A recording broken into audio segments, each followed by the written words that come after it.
Hello my dear students, welcome to another video session from Karim's Biology. So as you know that we have started a series of lectures on the topic heredity from parent to progeny. So this is the part 5 of that series, and in this series I am going to talk about Gregor John Mendel. My dear students, you know that whenever we talk about genetics, we generally remember this name Gregor Johann Mendel.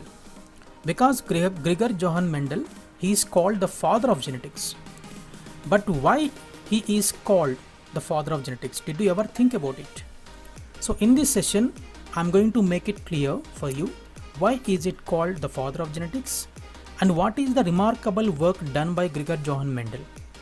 And we will also focus on where did he live and what are the experiments that he performed, what is the plant that he has chosen to perform this series of experiments. So let us go into the details. And you know that studying about the traits and also the passing of traits from parent to progeny, it was the fascinating area of research. And over centuries, variations and their role in nature have been studied by scientists. There are so many scientists who are fascinated by these different types of traits and how they are transmitted or passed on from parent to their progeny. Most of them, they were interested to study how these variations or traits are passed on from one generation to other generation. And this work was done during early 19th century. During early 19th century, a lot of work was done by several scientists, but none of them succeeded like Gregor Johann Mendel did. Okay, and prior to Gregor Johann Mendel also, during 19th century, several scientists like Johann Carl Nestler worked on transmission of traits in sheep. So prior to Mendel, he was a scientist. He was a person who studied the transmission of traits in sheep. His name was Johann Carl Nestler, and he succeeded, but he did not succeed like Gregor Johann Mendel because he did not formulate any theories and he did not formulate any laws, even though he did experiments prior to Mendel. But the actual credit for the entire study and also the formulation of laws of inheritance, it goes to Gregor Johann Mendel. As I told you that he was considered the father of genetics, in 1857, Gregor Johann Mendel started working on the problem of how variations are passed from one generation to other generation.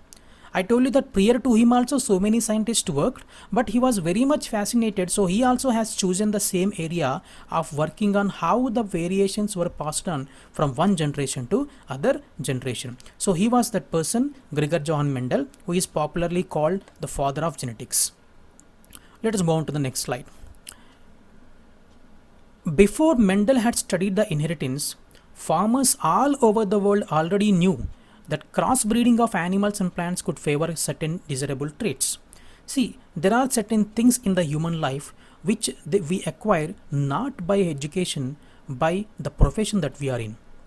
Some people, they learn the skills like that.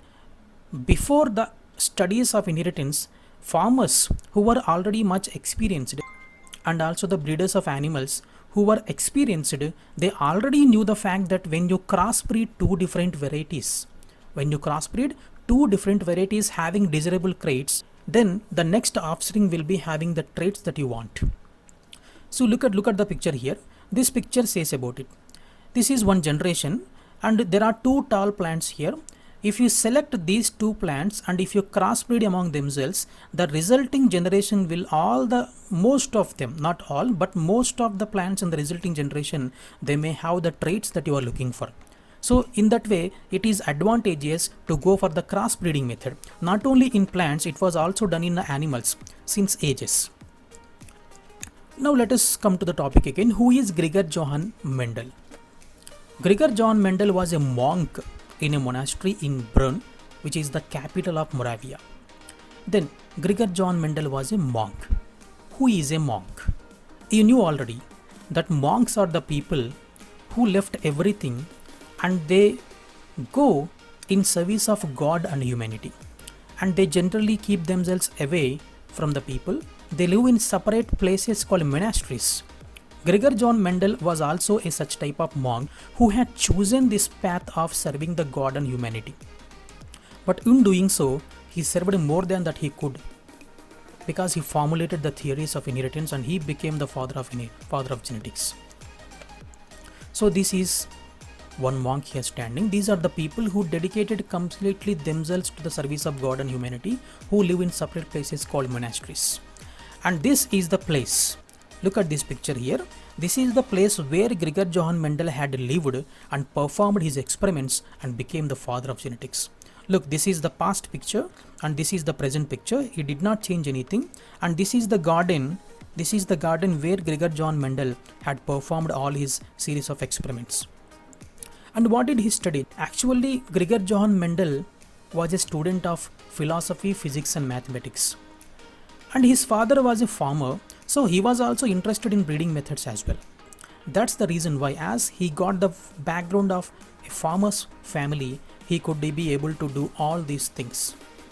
And he worked in a teaching position in the monastery. I told you that he lived in this monastery.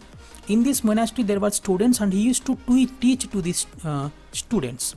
He used to teach mathematics, science, physics and everything to these students. And during his leisure time, he was able to manage to spend some of his time to perform the experiments on this, to perform experiments on knowing how the traits are transmitted from parents to progeny. One day in his leisure time, Mendel was walking in his monastery's garden and he noticed some different traits in pea plants. So this was the garden in which the Mendel was walking. And when he was walking through the garden, he noticed some strange things. That is, he observed that all the pea plants, they belong to same variety, but he noticed that some of the pea plants, they have purple flowers, purple colored flowers, and some of the pea plants, they have white colored flowers. So these are the differences in traits that he noticed. Not only these two, but he noticed a set of nearly 36 contrasting traits he noticed in these plants. Okay, and out of them 7 traits are very important to us because he worked on these 7 traits or 7 contrasting traits.